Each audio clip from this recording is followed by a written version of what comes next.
सच में तालाब में कोई जिन रहता है तो मैं उठाऊंगा उस जिन को, लेकिन उस जिन ने उठते ही मुझे खा लिया तो? वैसे ये जिन है या कुंभकर्ण जो इतने सालों से सोया हुआ है? कुंभकर्ण, हाँ, एक तरकीब है उसे उठाने की।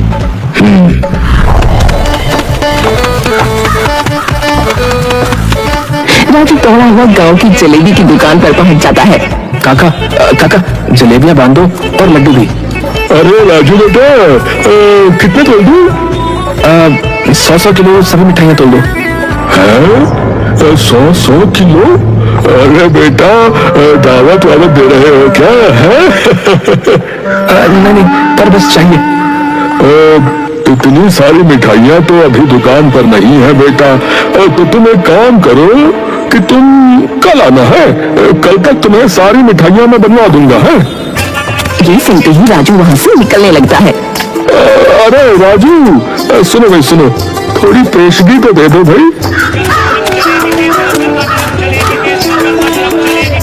राजू पैसे निकालकर दुकानदार को दे देता है और घर पर चला जाता है।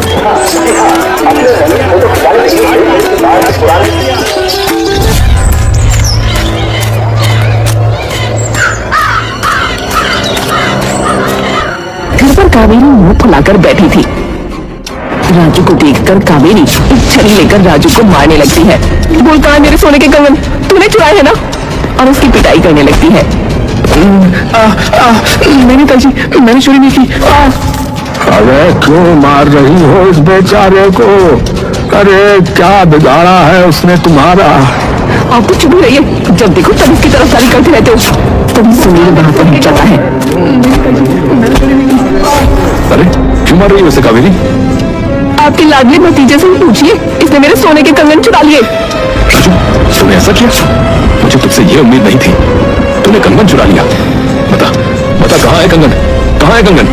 ताऊजी, ताऊजी मैं सच कहता हूँ, मैंने आपका कंगन नहीं चुराया। ये ले, तो फिर कहाँ गया कंगन? कहाँ गया कंगन? और उसे बहुत मारती है। निकल जा मेरे घर से, दोबारा इस घर में कदम मत रखना।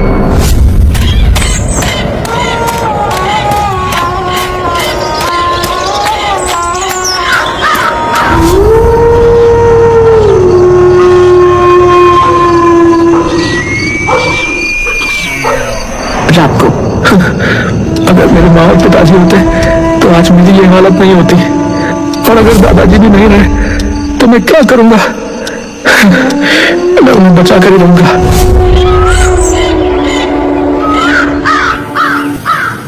अगले दिन सुबह जल्दी उठकर राजू हलवाई के यहाँ चला जाता है।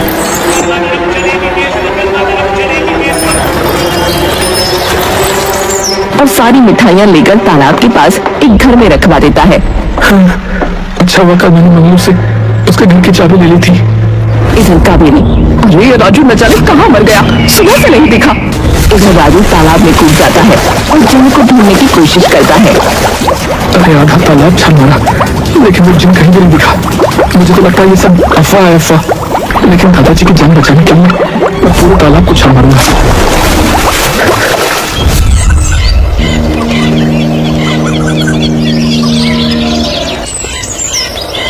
लगता है यहाँ कोई जिन नहीं है। चलो चलता हूँ।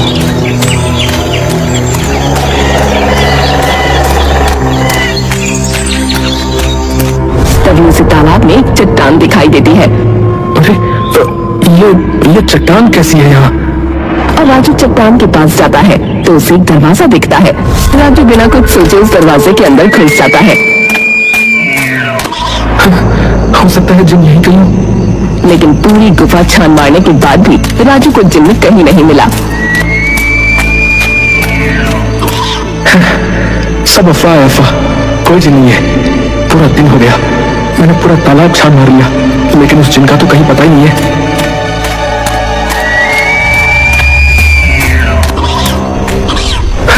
अरे अरे ये क्या? अरे इधर दूसरी तरफ पूरे गांव में आंधी चलने लगती है और तालाब में भी तूफान आ जाता है। कौन हो तुम और तुम्हारी इतनी हिम्मत कि तुमने मुझे उठाया? अब मैं तुझे नहीं छोड़ूंगा। राजू उसे देखकर डर जाता है और इधर उधर भागने लगता है।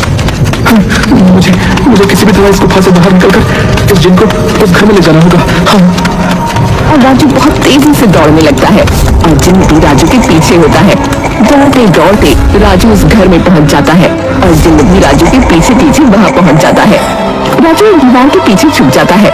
जिन वहां पहुंचकर देखता है कि आसपास बहुत सारी मिठाइयां रखी हुई हैं। जिन मिठाइयां देखकर बहुत खुश हो जाता है।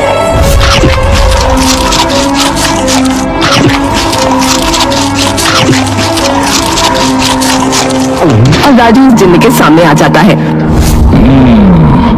क्यों उठाया है तुमने मुझे? मैं इतने वर्षों से उस गुफा में सो रहा था। जो कोई भी मुझे उठाने के लिए आया मैंने उसे कच्चा चबा डाला, लेकिन तुमने मेरा पेट ऐसे ही भर दिया तो मैं तुमसे खुश हुआ। मैंने इतने सालों के बाद इतनी स्वादिष्ट मिठाइयां खाई हैं। अब बताओ क्या चाहते हो तुम मुझसे? मैं आपसे कुछ नहीं चाहता हूँ। मैंने सुना है कि आप हर किसी की इच्छा पूरी कर सकते हैं। मुझे आपसे कुछ नहीं चाहिए, बस आप मेरे दादाजी को ठीक कर दीजिए। और उसे सारी बात बताता है। अच्छा ठीक है, चलो। अगर तुम इस भेष में बाहर गए तो सब लोग तुम्हें देखकर डर जाएंगे। हाँ, बात तो तुम ठीक कहते हो। फिर जिन एक इंसान का वेश ले लेता है और राजू के साथ उसके घर चला जाता है।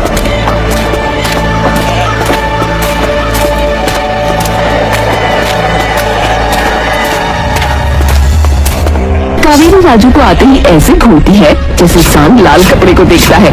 वही रुक जाओ, और कोई जरूरत नहीं मेरे घर में आने की। एक तो मेरे कंगन चुरा लिए और ऊपर से तेरी ये जरूरत कि तुम मेरे कहे बिना मेरे घर में घुस आए।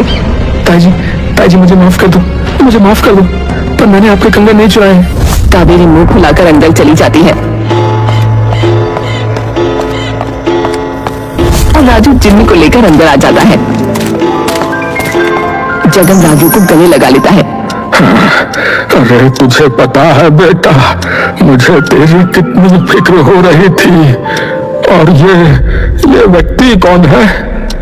जी मेरा नाम जीवन है, मैं इसका दोस्त हूँ। तब जगन को जोर जोर से खांसी आने लगती है।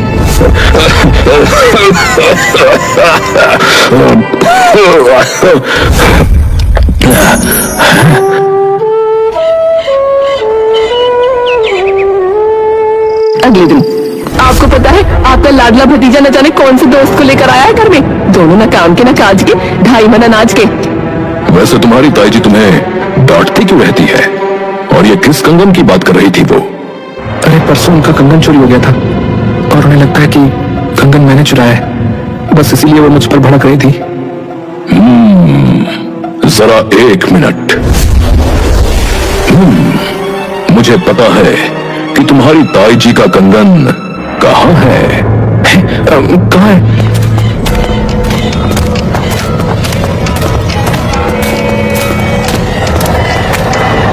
वहां पर। और मेरी तरफ से ये कंगन। अबे ये कंगन तो बहुत महंगा लगता है यार। अरे महंगा तो है, मेरी माँ का है समझा, मैं चुरा के ले आया। और बता तेरे को इल्जाम राजू पे लग गया। तभी राजू और जिन्न वहां पहुंच जाते हैं। मुझे तुझसे ये उम्मीद नहीं थी।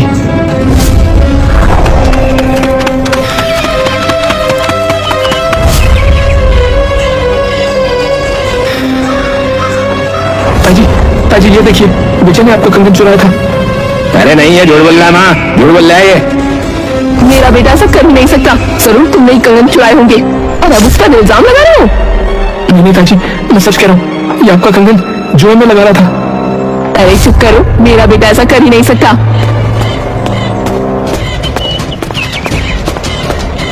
अरे तुम्हें राजू की बात पर भरोसा नहीं होगा, लेकिन तुम्हें मैं बता दूं कि तुम्हारे लाडले ने हमारे घर के कागजों पर अंगूठा लगवा लिया और हमारा घर जुए में लगा दिया। वो तो भला हो कि मुझे एक आदमी ने बता दिया, नहीं तो आज हम रोड पर होते। विजय, मुझे तुझसे उम्मीद न थी। तभी जिन्न एक चुटकी बजाता है। राजू मुझे माफ कर दे, मैंने सच में तेरे साथ बहुत गलत किया। आप हाथ जोड़कर मुझे शर्मिंदा मत कीजिए। आप ही ने तो ताजी पर कुछ जादू किया है ना। तभी जिन्न मुस्कुरा देता है। ये सब छोड़ो और ये औषधि लो, और तुम्हारे दादाजी को सुबह उठते ही पिला देना। इससे उनकी तबीयत ठीक हो जाएगी और उनकी बीमारी जड़ से खत्म हो जाएगी।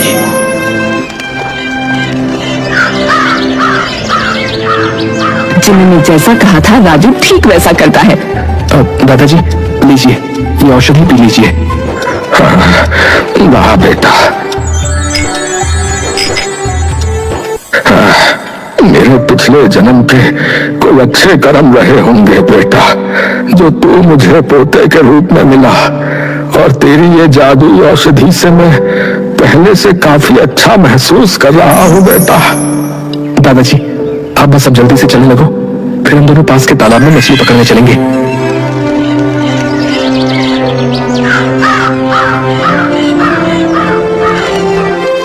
और थोड़ी ही दिन में जगन की बीमारी ठीक हो जाती है। इस तरह से राजू के हौसले ने उसके परिवार को एक कर दिया और इसके बाद सब मिलजुल कर प्यार से रहने लगे। जिन्न का राज अभी भी राज बना हुआ है, जैसे जिन्न की मर्जी थी